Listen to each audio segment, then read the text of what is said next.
Hello YouTubers, Liver Flush Man here today. Going to talk about properly preparing for a liver flush and why preparation is so important for a liver flush. You can't just go out there and eat McDonald's and eat fast food and then go and try and do a liver flush. If anything, you can hurt yourself. You can hurt your liver. It puts more stress on it. It's a minimum of 3 to 4 days preparation.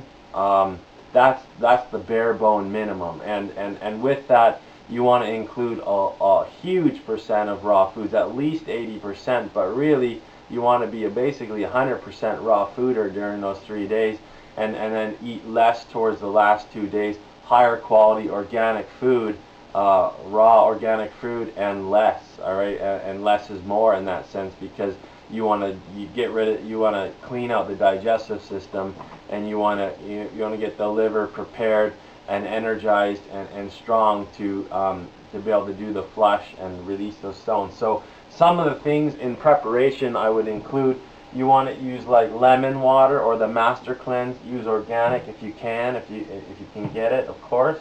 Organic is always the best.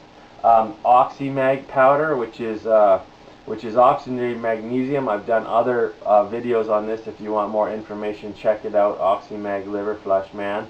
And this is, you want to take this for a minimum of 3-4 days. But in reality, it's more like a week or 2 weeks prep to do a liver flush, and that is the proper way to do it. Otherwise, you can hurt yourself, and you can open up your liver to energies that you're not ready for, because it's proper preparation to do the liver flush. And same with the series of liver flushes too, even more so preparation, even up to a month or 2 months if you're going to do a series of liver flushes, including people with cancer. They're no different. They also have to prepare properly. So the Oxymag powder, you add lemon, which activates it, but this acts as a free antioxidant that wipes out free radicals and stops the aging process, and it cleans out the bowels, gets the bowels moving as well. It kind of scrubs the liver clean, and this is good to use before and after the liver flush, as well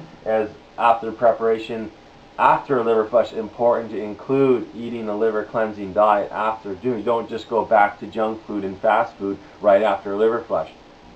You want to build up that consciousness in your liver that differentiates between healthy and unhealthy food, and get the liver consciousness, get it more aware, more conscious, so it could choose healthy food, and it tastes good, and it wants that kind of food. So lemons, grapefruit, Oxymag. Then here we have the Ultra Phos liquid, which is ultraphosphoric acid, which you add 30 drops per day in a glass of water, and this dissolves the liver stones and gets them a bit smaller, and gets them dissolved, and softens them up as well. Another important thing for preparation as well: you don't have to do all these things. If anything, at least if you eat a raw food diet, that is going to help a major. Minimum 3 to 4 days, but I'm saying like a week or 2 is more realistic in the real world. With the way our bodies are, we got to prepare and be more diligent in preparation. Castor oil, this is cold pressed and hexane free. So hexane free is the kind that you can actually internally take too, as well. The great yogis like Patabi Joyce was known to take a bottle of olive oil and put it over his whole body, not just the liver, and soak out in the sun all day, do some yoga, meditation out in the sun, and this detoxifies the body and the skin, pulls out the toxins. But for the liver flush especially, you want to do a castor oil pack over your liver here. So you're going to add the castor oil to a cotton cloth, and put that over your liver, and then saran wrap around your body, or use something else. You don't want to use kitchen plastic wrap.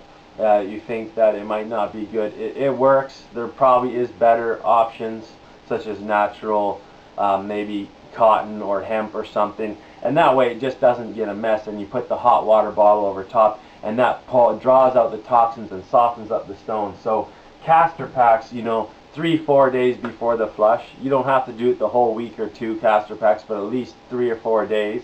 And if you can't do that, at least once or whatever. But You know, it's not mandatory, but it's really highly recommended. And you want to also intake trace minerals such as Celtic sea salt, Himalayan sea salt, Dead Sea salt, all these kinds of salts, not white refined table salt, because that dehydrates your body and has no trace mineral values, has no trace minerals, where the other salts have all 72 trace minerals.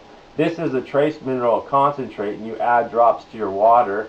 So you want to mineralize your body before going into the liver flush. You want to get a lot of minerals going. So things like seaweeds, like dulse, sea lettuce, they also detoxify the heavy metals in your body. So all these types of things, including the raw food diet, is important in preparation for liver flush to get it ready to do an efficient job and to have no pain and less side effects. As far as side effects go, there are immediate side effects that happen during the flush, not all the time and not to all people, but 99% of the people the day after feel great, and even weeks or months. Sensitive people may even feel it for years. Their body is changing and transformation. So please, preparation before a liver flush. Don't just cheap out and try to cleanse and then eat some junk food and fast food, deep fried foods, McDonald's, fries, whatever, and then go and try and cleanse your liver, because it's not going to work.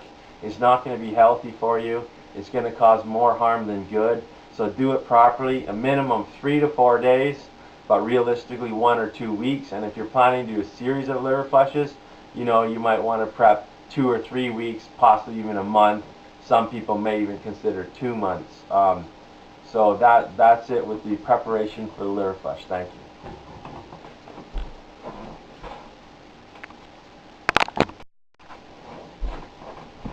Oh, and just one more thought, something I just thought of that I really wanted to also tell you is that apple cider vinegar also dissolves liver and gallstones. If you can't get the ultraphosphoric acid, or you can't find it, or don't have it at your health food store, you can use apple cider vinegar, which contains a high amount of malic acid, which is known to dissolve the liver stones. As well, you can buy powdered malic acid and add it to water, which is the pure malic acid powder. That also works. Or you can also just have apple juice, organic apple juice, especially if it's freshly juiced. You yourself, you juice it. And green Granny Smith apples have the highest concentration of malic acid than any other apple. So if you're diabetic, though, don't do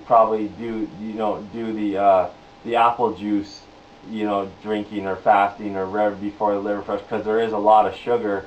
So either get the malic acid powder or the ultraphosphoric acid, or apple cider vinegar contains a lot less sugar. It's got very little. But if you are not diabetic and you want to do the apple juice, maybe go with the green Granny Smith apples, since it's the highest malic acid concentration. One other herb I want to mention is Chansapedra, which is also known as stone breaker tea, which you make a tea out of this herb. You can get it at most herbal shops or health food stores. Maybe not health food, but herb shops that sell herbs. They'll have Chansapedra, and that will break up the stones, help dissolve them, and it'll soften them up, and the experience will be even easier. So that was just one final tip about the apple cider vinegar and the herbs and apple juice and green Granny Smith. Thanks.